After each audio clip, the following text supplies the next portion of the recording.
سيئات أعمالنا من يهده الله فلا مضل له ومن يضلل فلا هادي له وأشهد أن لا إله إلا الله وحده لا شريك له وأشهد أن محمدا عبده ورسوله يا أيها الذين آمنوا اتقوا الله حق تقاته ولا تموتن إلا وأنتم مسلمون يا أيها الناس اتقوا ربكم الذي خلقكم من نفس واحدة وخلق منها زوجها وبث منهما رجالا كثيرا ونساء واتقوا الله الذي تساءلون به والأرحام إن الله كان عليكم رقيبا يا أيها الذين آمنوا اتقوا الله وقولوا قولا سديدا يصلح لكم أعمالكم ويغفر لكم ذنوبكم ومن يطع الله ورسوله فقد فاز فوزا عظيما أما بعد فإن أصدق الحديث كتاب الله وخير الهدي هدي محمد صلى الله عليه وسلم وشر الأمور محدثاتها وكل محدثة بدعة وكل بدعة ضلالة وكل ضلالة في النار.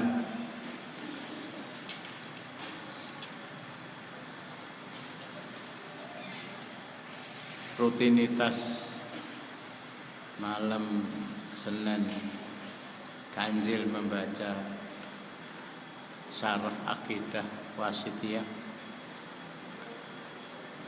sengaja saya tunda insyaallah setengah bulan yang akan datang, berhubung pada malam hari ini sejak matahari terbenam masuk waktu maghrib, disebut di sana pukul 17.39. Kita masuk tanggal 29 Dzulhijjah. Nuwun sewu aja do senden. Tenan aku ya ora senden. Pak Muntahar rawani iki penasihat.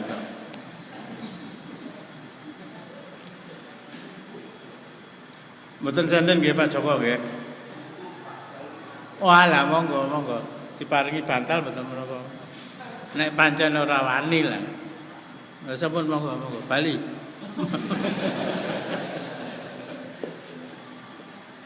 Kita masuk tanggal 29 Dzulqa'dah, saya luruskan. Insyaallah besok ketika waktu maghrib hari Selasa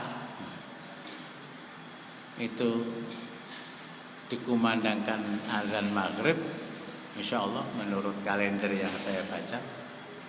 Ketentuan yang lebih jelas kita tunggu pengumuman hasil Dewan Itsbat, keputusan bukan pengumuman, keputusan Dewan Itsbat yang akan diumumkan oleh Yang Mulia Bapak Menteri Agama kita Kiai Haji Letnan Jenderal Purnawirawan Ustadz Fakhrul Razi.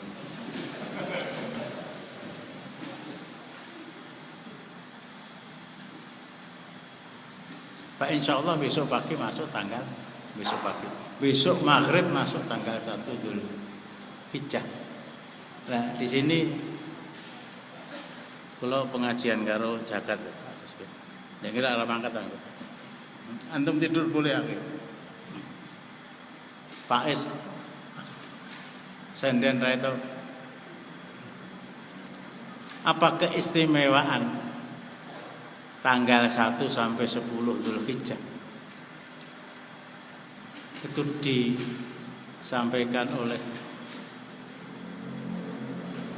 Syekhul Mufassirin, sahabat Rasulullah Abdullah ibnu Abbas radhiyallahu anhuma,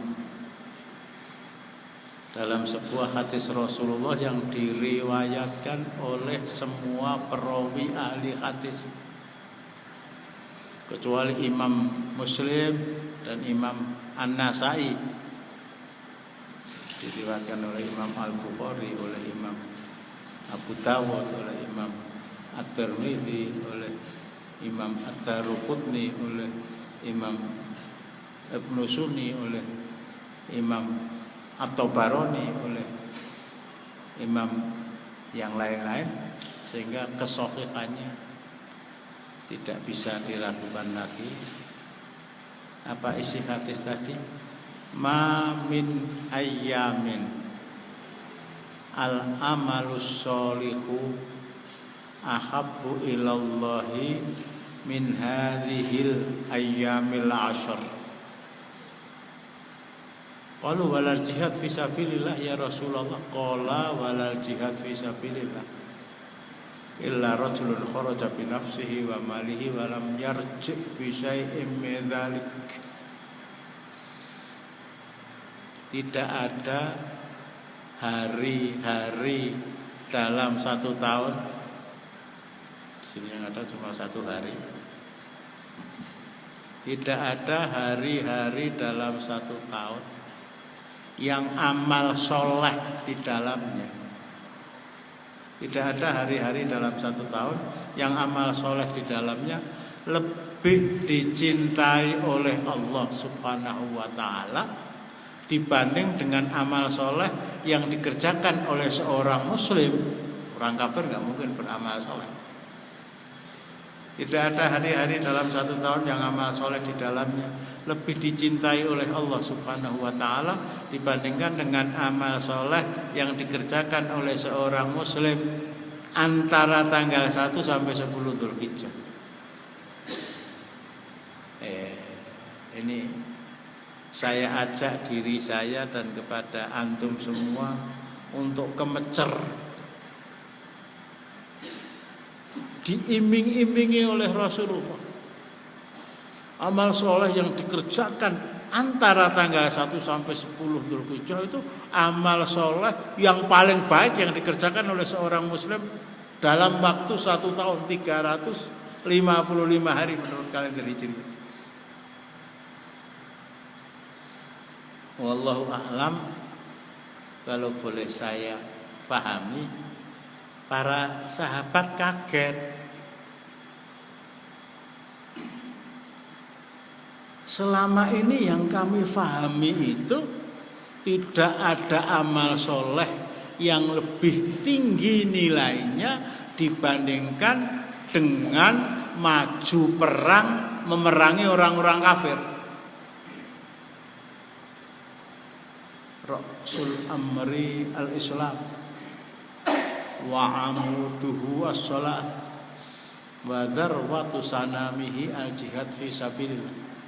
Semua urusan itu harus berpangkal dari al-Islam. Mbah Kiai Ghazali enggak mau menghilangkan kata-kata al di belakangnya itu. Kemudian karena memang di dalam Al-Quran enggak ada Islam, mesti pakai alah padune pengajian yang al-Islam. Semuanya harus berpangkal dari Islam. Amuduhu, tiang penyangganya, pilarnya as-shalah. Dalam keadaan corona, dalam keadaan ta'un, tetap diperintahkan ke masjid berjamaah, tidak ada jarak, yang ada wejati. Nggak ada sistem salat model wit puhung, itu nggak ada. Mudeng kok guyu kok mudeng panjenengan? Apa itu? Wong nandur puhung itu jaraknya 1 meter lah gitu. Itu salat model wit puhung. Model Rasulullah kemarin saya terangkan, meskipun ta'un melanda sebuah wilayah, ketentuan Rasulullah Shadiqul wa'dil amin yang tidak mungkin salah, yang berada di tempat di mana ta'un itu mbah buyutnya corona. Untuk yang ketiga kali saya sampaikan di Masjid At-Taqwa, di sebuah tempat yang namanya Ammawas. Dalam waktu singkat terjadi taun, penduduknya sekitar 75.000 orang yang terkena taun dan meninggal. Itu 25.000 orang, sepertiga. Dunia penduduknya 7,5 M. Kalau dianalogikan dengan taun tadi, berarti yang meninggal itu 2,5 M. Padahal sampai sekarang belum sampai 1 juta. Belum sampai 1 juta. Dunia termasuk Indonesia. Kemarin sudah pernah saya terangkan. Jadi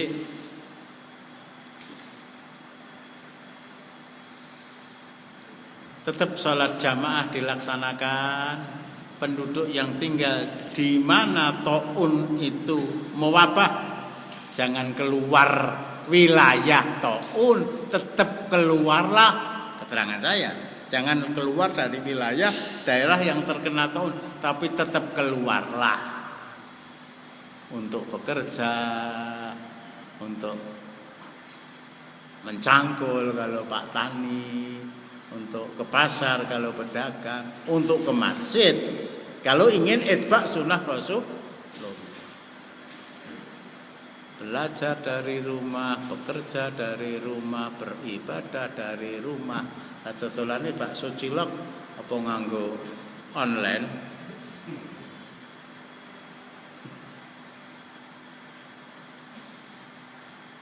Saya ulangi ya, tidak ada amal soleh yang dikerjakan oleh seorang muslim dalam waktu 1 tahun yang lebih tinggi nilainya dibandingkan dengan amal soleh yang dikerjakan antara tanggal 1 sampai 10. Saya harus jelaskan dulu ya, amal soleh itu apa.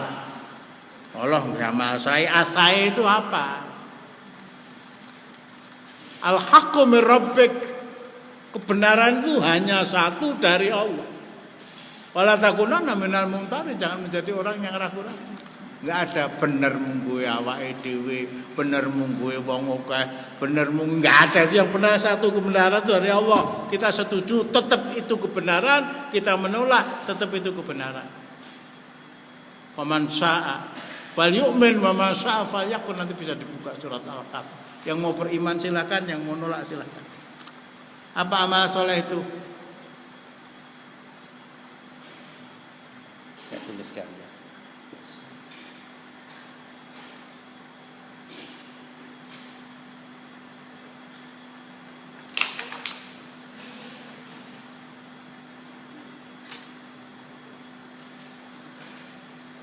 Makana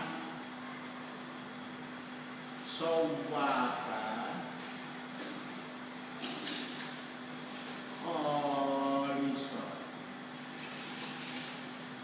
Makana sawwaban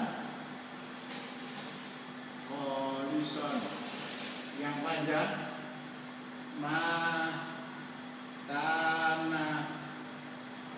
muwafiqan li syar'illah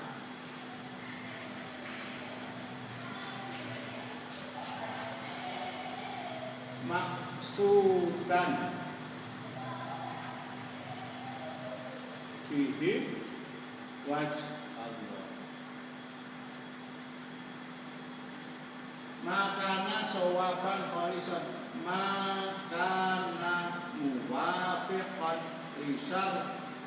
lisar ilahi maksudan bihi wajh Allah. Amal soleh adalah amal yang sawaban, yang benar. Benar mungguwe sapa? Benar mungguwe Allah Subhanahu wa taala. Khalisan, dikerjakan secara yang panjang. Makana muwafiqan lisyarilah, keterangan dari yang panjang. Amal soleh adalah amal soleh yang sesuai dengan syariat Allah. Ditujukan dengan amal soleh tadi wajh Allah, karena ingin mencari ridho Allah Subhanahu wa taala.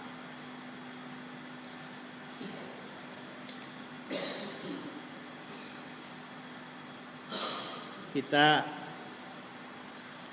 datang ke masjid, melaksanakan sholat jamaah, sawaban, nah amal ini benar dari Rasulullah, dari Allah Subhanahu wa taala.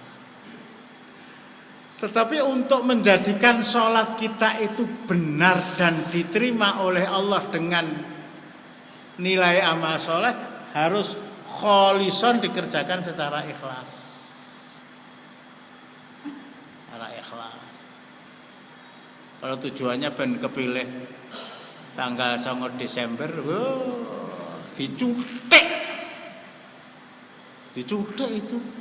Padahal sudah didukung wong sak Solo itu ya. Cabang, ranting, anak ranting, cucu ranting semuanya dukung. Keplek.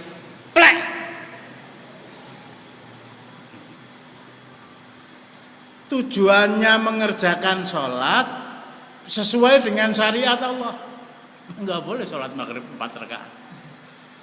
Tujuannya tadi ya, khalisan, betul-betul ikhlasin sholati wa nusuki wa mahyaya wa mamati lillahi rabbil alamin la syarika lahu wa bidzalika umirtu ana awwalul muslimin. 162 surat Al-An'am. Atau makana muwafiqan, amal yang sesuai dengan syariat Allah. Khalisan, sawaban, benar. Dimaksudkan dengan amal tadi untuk mencari ridha Allah, ikhlas, benar dan ikhlas. Waalaikumsalam. Jadi kalau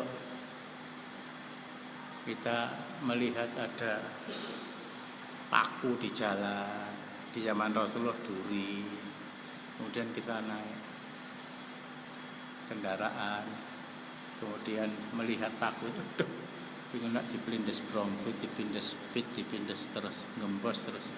Monggo bengi-bengi ngene ora ning tukang tambal ban tak medhun, tak jukuke, tak singgir. Itu amal saleh.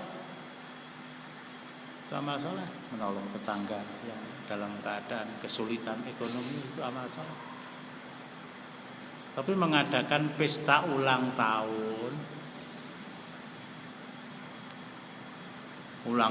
kelahiran, ulang tahun perkawinan, happy birthday to you, itu bukan amal soleh, meskipun dikerjakan secara ikhlas.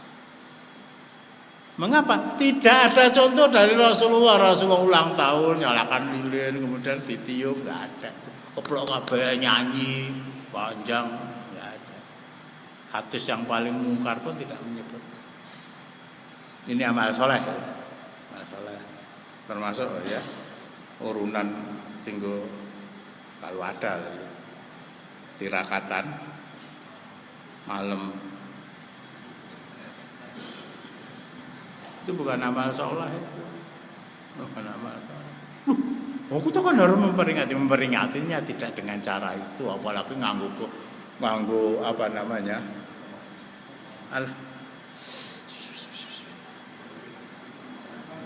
tumpeng, terus ada takir itu coro Arab, tafkir, coro Arab Abu Jahal ya coro Arab.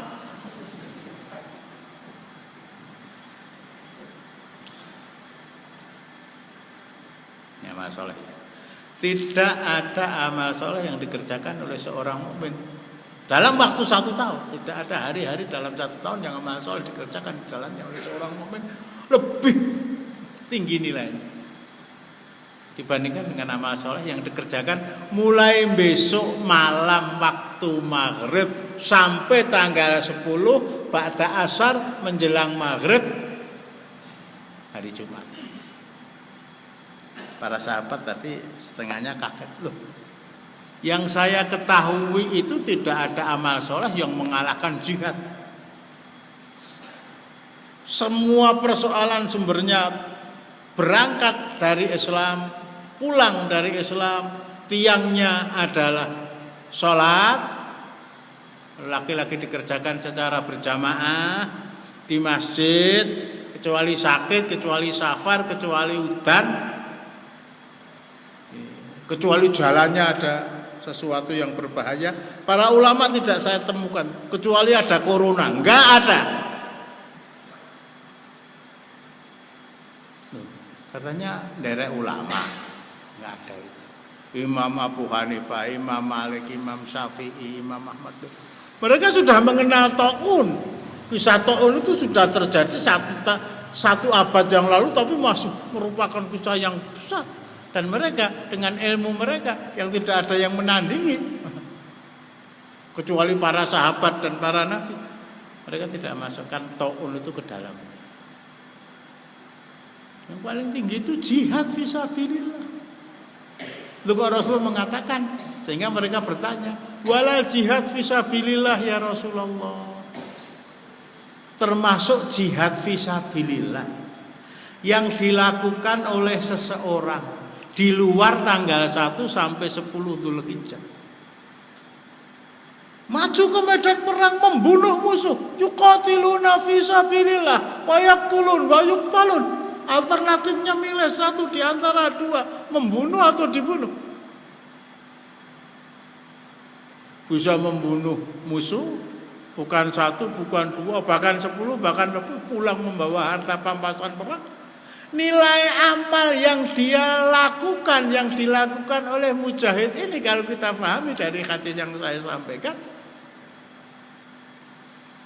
itu masih kalah dengan dibanding pada tanggal 1 sampai 10 Dzulhijjah kita membaca Al-Qur'an. Lagi itu sak rukuk wis ngantuk. Sak lembar angope ping 7. Lah ning yo ora jarak kok ya. Angop itu enak ning ora iso dijarak toh. Itu nilainya lebih tinggi. Wala jihad fisabilillah ya Rasulullah. Jihad fisabilillah yang dilakukan oleh seseorang di luar tanggal 1 sampai 10 Dzulhijjah nilainya kalah dengan amal soleh yang dikerjakan oleh seseorang antara tanggal 1 sampai 10. Iya.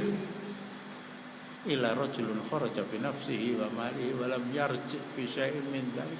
Amal soleh yang dikerjakan seorang mukmin antara tanggal 1 sampai 10 Dzulhijjah itu hanya kalah oleh satu amal. Apa itu?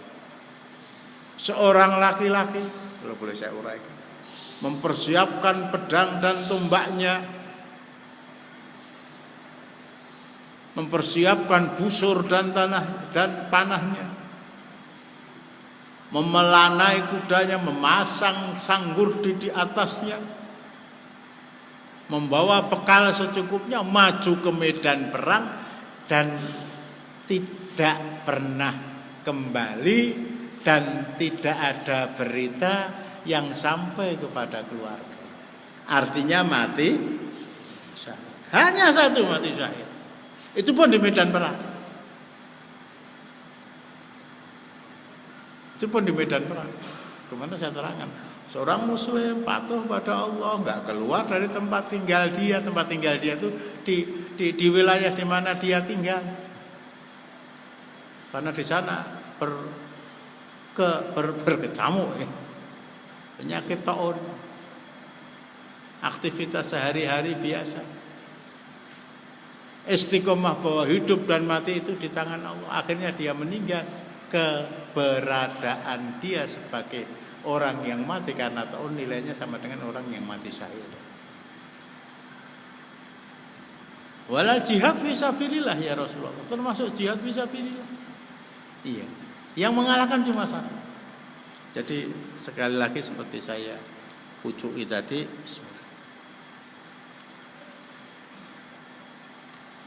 kita tanamkan ke dalam diri kita masing-masing rasa kemecer. Rasa kemecer.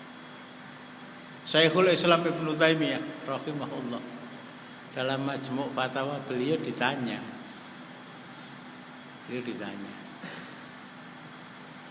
ayyahuma afdal, mana yang lebih utama? amal soleh yang dikerjakan antara tanggal 1 sampai 10 Dzulhijjah dengan amal soleh yang dikerjakan antara tanggal 1 sampai 10 Ramadan. Beliau langsung menjawab, tidak berpikir. Amal soleh yang dikerjakan antara tanggal 1 sampai 10 Dzulhijjah, amal soleh yang dikerjakan antara tanggal 1 sampai 10 Dzulhijjah lebih utama dibandingkan dengan amal soleh yang dikerjakan antara tanggal 1 sampai 10 Ramadan. Datangi pengajian, amal soleh, ngantuk, ya amal soleh kok ora jarak. Lah perkara terus nabrak sirai kancane lah. Salah ya. Luwe gulu lelane gulune ra ora. Yang kedua ini pertanyaan itu tidak seperti yang saya sampaikan, cuma ini saya formulasikan dengan bahasa saya, mudah-mudahan bisa lebih dicerna. Kalau sekarang antara tanggal 1 sampai 10 Dzulhijjah dengan 11 sampai 20 Ramadan, mana yang lebih utama? Jawab beliau sama. 1 sampai 10 Dzulhijjah lebih utama dibandingkan dengan amal soleh yang dikerjakan antara 11 sampai 20 Ramadan.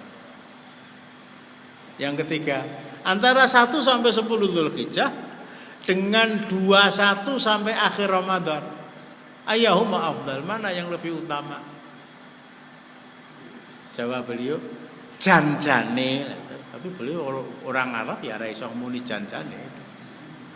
Fil haqiqah as matter of fact, fil haqiqah, sebetulnya amal soleh antara tanggal 1 sampai 10 Dzulhijjah itu lebih utama dibanding dengan amal soleh yang dikerjakan oleh seorang mukmin antara tanggal 21 sampai akhir Ramadan. Tetapi berhubung, nah di sini berhubung antara tanggal 21 sampai akhir Ramadan itu ada satu malam khairum min alfi syahrin, malam Lailatul Qadar, yang para ulama berbeda pendapat kapan Lailatul Qadar itu akan turun.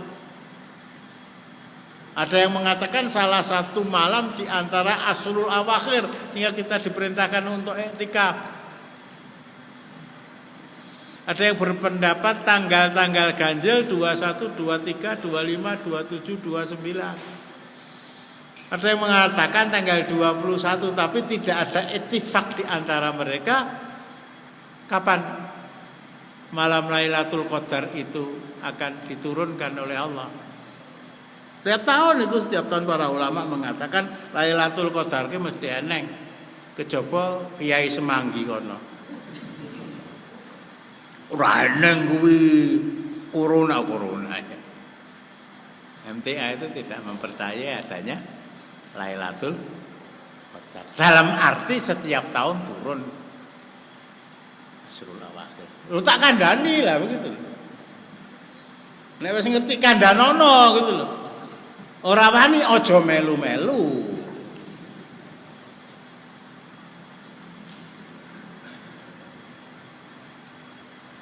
Berhubung ada Lailatul Qadar, saya harus mengatakan 21 sampai akhir Ramadan itu lebih utama daripada 1 sampai 10. Sikapilah, kata beliau, 10 hari pertama bulan Dzulhijjah itu seperti kalian mensikapi 10 hari terakhir bulan Ramadan. Berbanyak tilawatul Quran, berbanyak infak, berbanyak sedekah, banyak saudara-saudara kita yang imbas dari corona. Ya tadi kucek dengan Pak Bangun. Mana Pak Bangun? Saya itu beli bensin ya. Bensinnya bensin campur, Vespa saya itu umurnya karo umure Pak Bangun sak tuwa Vespaku. Sampai yang jual tak mana napa? Yen mudeng corona niku napa? Corona niku kon rono-rono. Jadi aja nang omah metu lah gitu. Jangan lockdown. Corona kon rono. Itu yang jual bensin bukan saya. Lah nek Covid mudeng mboten. Ora mudeng. Covid itu kon numpak pit. Ngono saiki wong numpak pit akeh banget.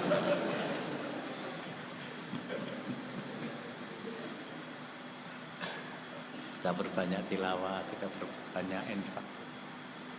Banyak di antara saudara-saudara kita memang sedang mendapatkan musibah dadakan tanpa diperkirakan sebelumnya. Kalau sudah terbiasa ke masjid sholat berjamaah, diusahakan bisa berangkat ke masjid dan mengambil shaf awal. Kalau tidak bisa mengambil shaf awal, diusahakan bisa takbiratul ihram bersama imam. Bisa takbiratul ihram bersama imam. Man sholla arba'ina yauman fi jama'atin. Man sholla arba'ina yauman fi jama'atin yudrikut takbiratal ihram ma'al imam. Barang siapa yang mengerjakan sholat fardu arba'ina yauman 40 hari 40 malam. Nanti lain kali saya kupas lebih panjang insyaallah. Secara berjamaah di masjid. Lah masjidnya ditutup, dibuka, dikunci, bandrek. Masjid kok ditutupi masjidmu.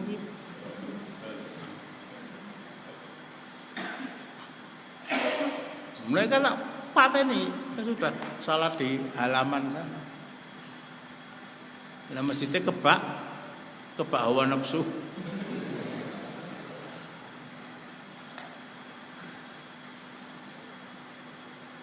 40 hari secara berjamaah di masjid dan bisa mendapati takbiratul ihram bersama imam 40 hari.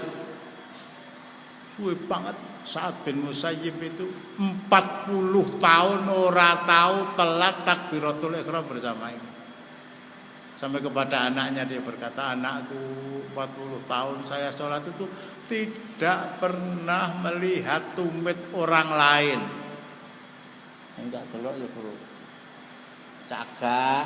Ya kalau tumit orang lain ya tumitnya Pak Amir. Berarti di soft paling.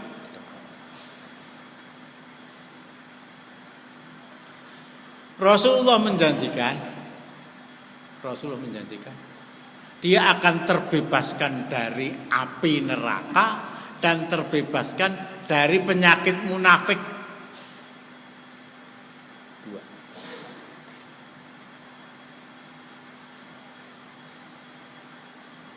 Terbebaskan dari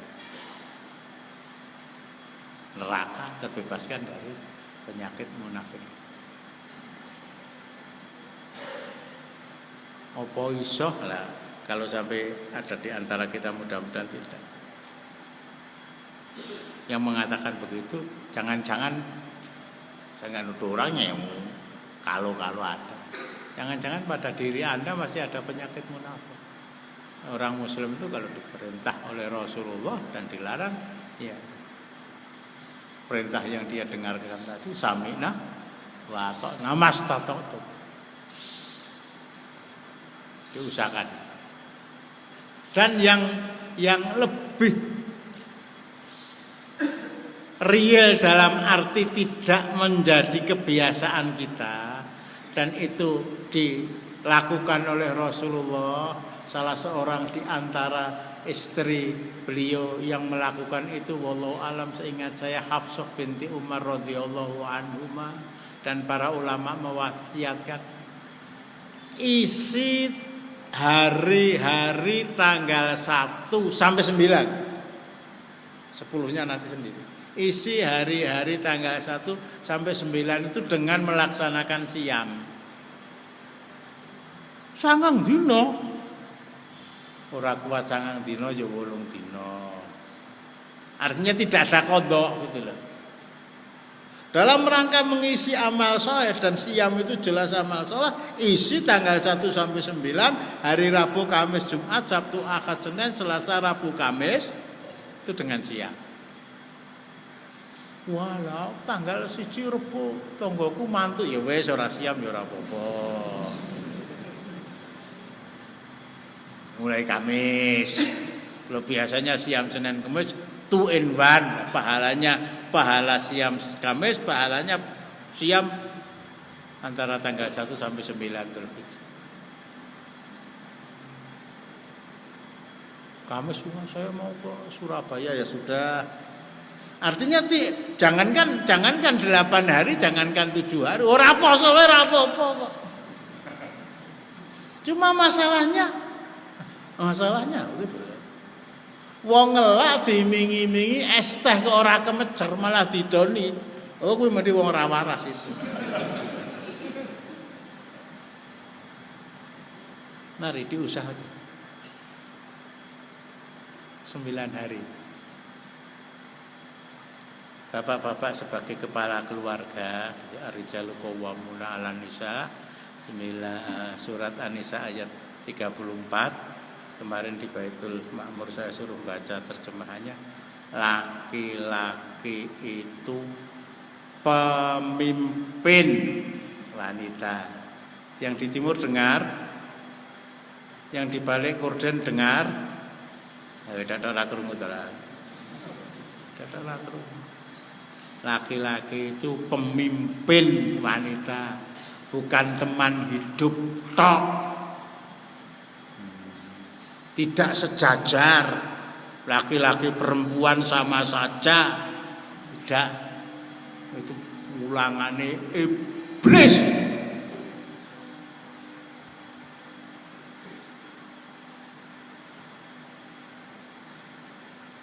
Seorang wanita, dalam hal ini istri, harus patuh kepada perintah suami selama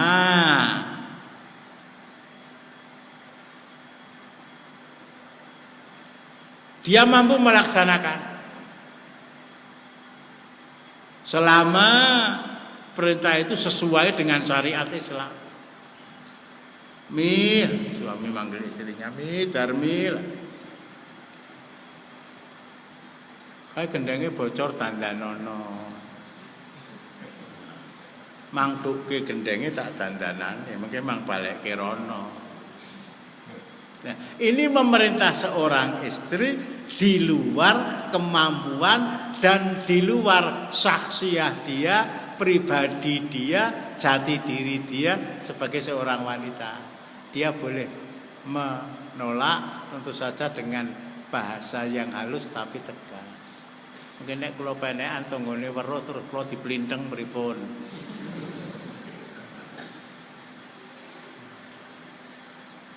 Yang kedua sesuai dengan syariat Islam. Kayak peleme tanggane manglung ning omahe dhewe iki pethiken. Enggak boleh mau. Salah manglung, ya manglungkan Allah kok itu. Tapi sekali lagi ya, ar-rijalu qawwamuna 'alan nisa, suami laki-laki itu pemimpin wanita. Masih ada kesempatan nanti malam, besok pagi, besok siang, besok sore, malam Rabu. Ya, kalau kita belum pernah mendengar keterangan ini, ya kita terangkan pada mereka keutamaan amal soleh di tanggal 1 sampai 9 Ramadan dengan melaksanakan siam. Ayo bareng-bareng siam. Ya istri bisa alasan dan alasan tidak bisa dibantah. Saya sedang haid. Bahasa paling halus itu haid ya, maaf ya. Bukan menstruasi. Bukan garap sari. Karena bahasa haid itu dipergunakan oleh Allah Subhanahu wa taala di dalam Al-Qur'an. Hingga kalau kita katakan kata-kata haid itu kampungan, berarti kita mengatakan Allah kampungan. Ayo. Itu bahasane wong desa. Wah, berarti Allah wong desa kan? Haid. Atau sedang nifas. Sami'na wa ata'na. Bahkan anak-anak kita nek iki ora manut dijewer itu Pak Agus itu. Anak-anak kita yang sudah 15 tahun, yang sudah 16 tahun, yang menurut Ibnul Jauzi itu sudah menginjak usia dewasa, dengan secara pelan-pelan kita biasakan kepada mereka, kita ajak kepada mereka, ayo Senin, ayo ke Mes, ayo silakan. Jadi saya tekankan di sini isi tanggal 1 sampai 9 Dzulhijjah itu dengan amal soleh, salah satu diantaranya siap. Salah satu diantaranya siap. Ini tanggal 1 sampai 9. Nah kemudian tidak ada amal soleh yang lebih dicintai oleh Allah yang dikerjakan oleh seorang muslim pada tanggal 10 Dzulhijjah. Tadi 1 sampai 9 ya. Sekarang gongnya pada tanggal 10 Dzulhijjah. Tidak ada amal soleh yang lebih dicintai oleh Allah Subhanahu wa taala dibandingkan dengan iraqatud dam, mengalirkan darah. Bukan nyumbang darah, bukan. Bukan transfusi, bukan. Beleh pedus, bisa biri-biri, bisa kambing, bisa prucul, bisa etawa, bisa gembel, bisa yang buntutnya panjang itu apa namanya Pak? Cekelan wedhus sing buntute dawa apa bintang teng? Oh, tawa kok bukan buntute tok itu. Kibas. Lah kan akhirnya kita butuh orang tua juga kan. Sing enom-enom ra iso. Kibas, silakan. Atau lembu. Boleh lembu Bali, lembu Madura, lembu Jawa, kebo boleh, asal enggak putih mongcongnya. Lu reneng to ya. Yang ada banteng kan begitu. Yang ketiga unta. Saya harus ingatkan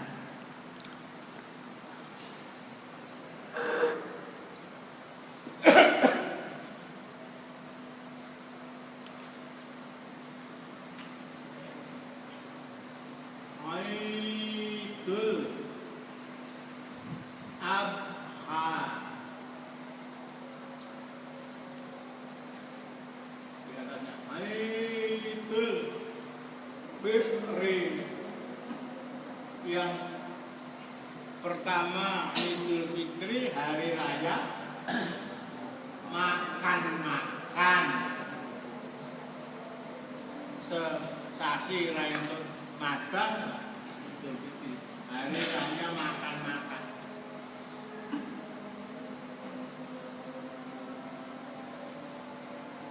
Idul Adha, Adha, Doha, Yudohi itu menyembelih.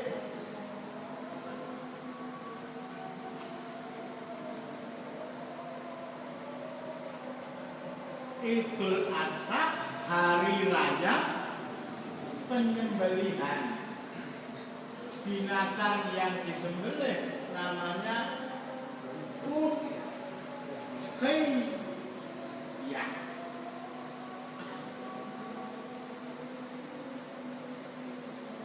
Saya berani mengatakan Idul Adha, hari raya kurban, itu salah besar. Kowe kurban apa, Kang? Sudah jawab itu. Aku kurban perasaan gitu. Ndi tak belai perasaanmu.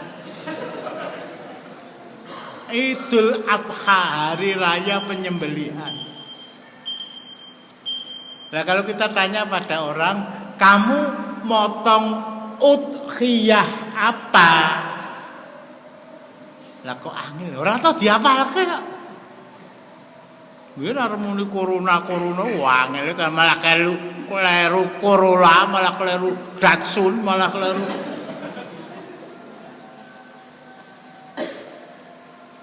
Idul Adha, hari raya penyembelihan. Tidak ada hari-hari dalam satu tahun yang amal soleh di dalamnya lebih dicintai oleh Allah dibandingkan dengan amal soleh tanggal 1 sampai 10. Tanggal 10 tidak ada amal soleh yang lebih dicintai oleh Allah Subhanahu wa taala pada tanggal 10 Dzulhijjah dibandingkan dengan iraqatud dam, udhiyah. Tanggal 10 belum bisa, mungkin harinya Jumat. Kita tunggu pengumuman Pak Kiai Haji dulu ya. Ya silakan Sabtu, silakan Ahad, silakan Senin. Ini hari-hari tasyrik. Dilarang kita siam. Memang perintahnya untuk menyembelih dan makan.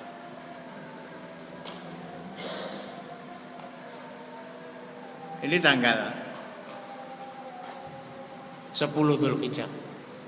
Sesuai dengan kemampuan masing-masing.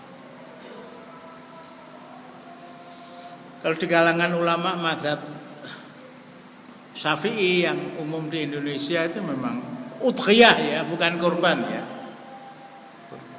Ada Pak Menteri ngomong kurban. Iya Pak Menteri ngomong kurban, tapi Pak Kiai ngomong udhiyah. Lah Kiai karo Pak Menteri dhuwur endi? Ya dikon jejer.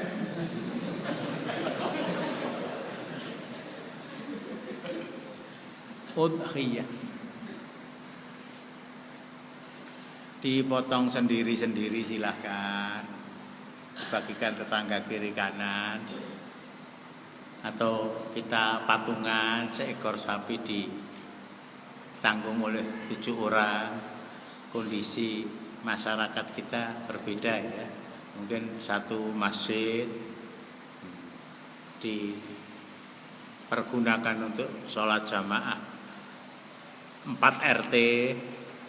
RT pertama warganya 40, sing beleh wedhus urunan sapi 39 lah. RT kedua 30, RT ketiga warganya 40 kakak. Sing beleh gur siji lah. Nah, itu supaya hujan tidak merata itu bisa dihindari lah, akhirnya dikumpulkan di masjid dan seterusnya. Ini sebatas yang bisa saya sampaikan mengingat waktu. Tapi mungkin ada yang ganjil, silakan. Diprotes juga boleh, saya namanya juga manusia. Diingatkan juga boleh.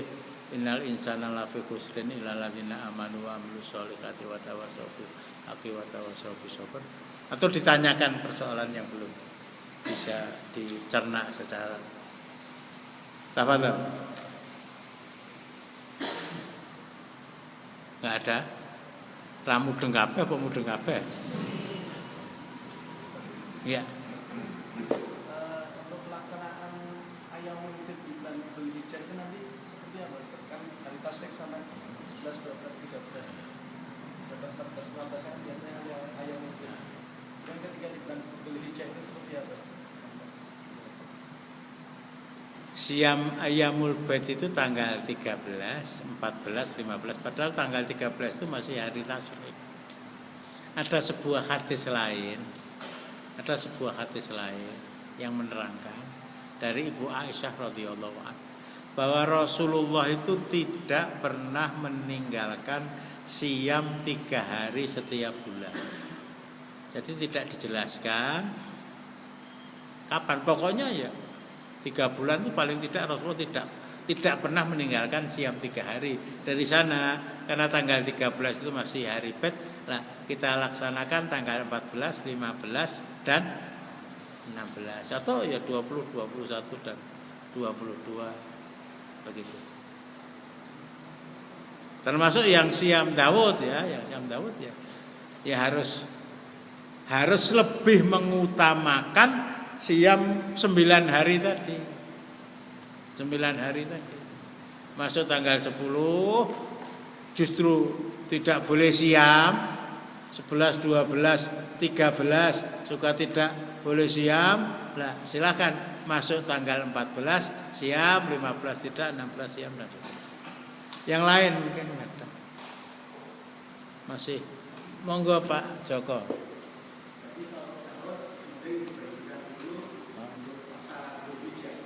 Betul.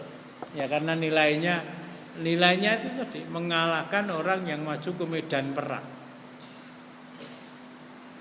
Termasuk yang tidak pernah siam Dawud, termasuk yang enggak suudzon ya. Wis mbuyu sik mesti tak suudzon nih malah. Yang ya jadi Masya Allah ya.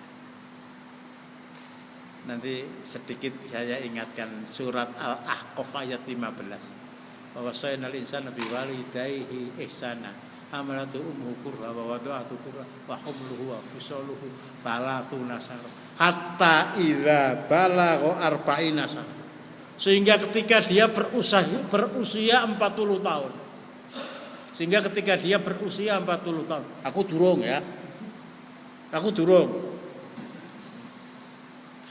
Hatta idza balagha arba'ina sanatan qala rabbi auzini an ashkura ni'mataka allati an'amta 'alayya wa 'ala walidayya wa an a'mala shalihan tardah waslih fi dzurriyyati inni tubtu ilaika wa inni minal muslimin.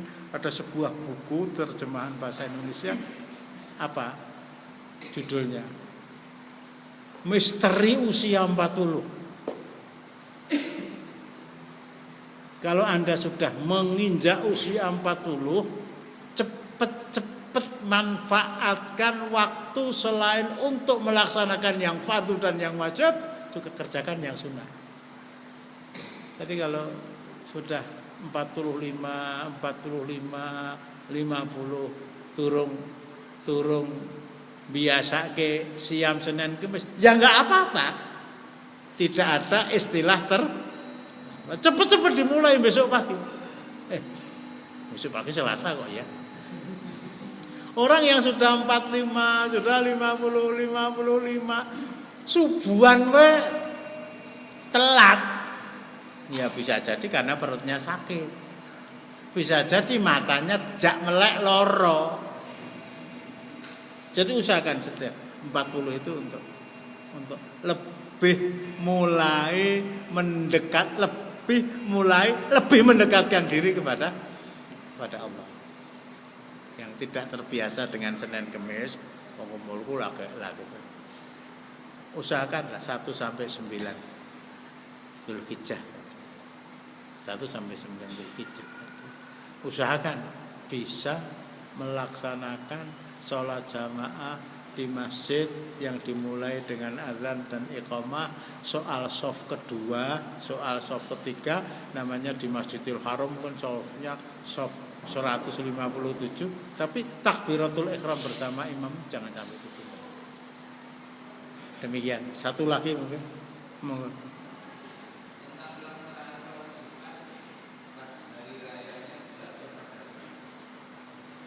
Yang saya pahami begini. Jadi mundur sedikit ya. Yang saya pahami begini. Pendapat Utsman bin Affan radhiyallahu anhu bisa dibaca di dalam Bidayatul Mujtahid.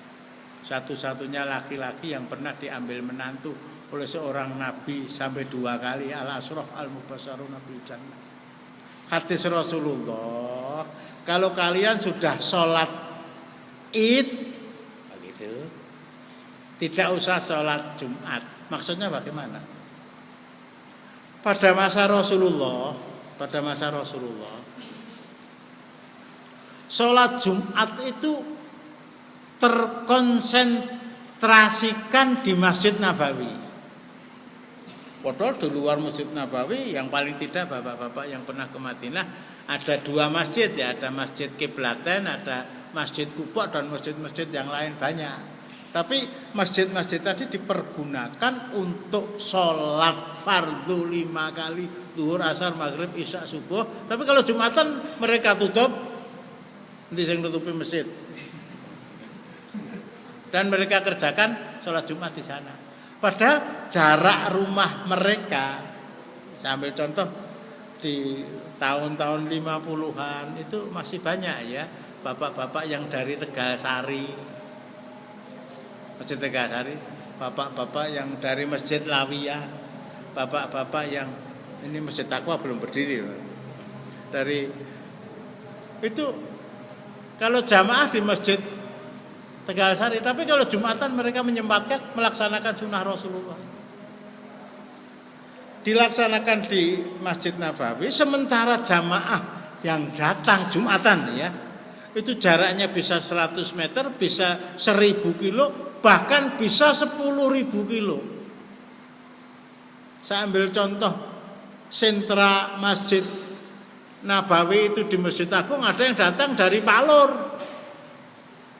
ada yang datang dari Kebak Keramat, ada yang datang dari Jaten, ada yang datang dari Mendungan, ada yang datang dari